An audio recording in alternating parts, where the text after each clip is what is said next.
There is one topic in the entire India right now जो बहुत ही hotly debated है और वो है स्पेशल इंटेंसिव रिवीजन SIR, जो कि बिहार में हो रहा है। नाउ SIR क्या है, मैं इस टॉपिक को पिछले 3-4 दिन से अपने डेली करंट अफेयर्स की क्लास में पढ़ा रहा हूं। दरअसल आप देखोगे तो ये एक ऐसा एक्सरसाइज है, एक ऐसा प्रोसेस है जिसके तहत ये इंश्योर किया जा रहा है कि सारे एलिजिबल सिटीजन्स इलेक्टोरल रोल का हिस्सा बन जाए।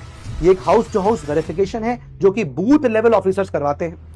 आर्टिकल 324 इंडियन कॉन्स्टिट्यूशन का उससे भी मैंडेटेड है। Section 21 of the representation of people's act 1950 से भी मैंडेटेड है। लेकिन बात यह है कि जो 11 डॉक्यूमेंट जिसमें मांगे गए हैं इलेक्टोरल रोल्स के लिए कि आपको उसमें पंजीकरण कराने के लिए, रजिस्ट्रेशन कराने के लिए, उस पर बड़ा सवाल उठा हुआ है।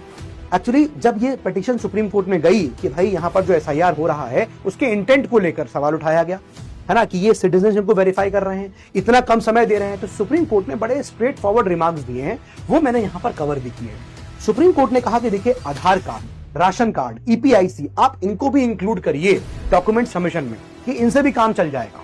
अब उन्होंने कहा कि देखिए आप कास्ट सर्टिफिकेट बनवाते हैं, कास्ट सर्टिफिकेट को बनाने के लिए क्या आप डिमांड करते हैं? आधार कार्ड। तो आपने आधार कार्ड को इन 11 डॉक्यूमेंट्स में इंक्लूड नहीं किया, आपने रादर कास्ट सर्टिफिकेट मांग लिया और कह रहे हो आधार कार्ड नहीं चलेगा।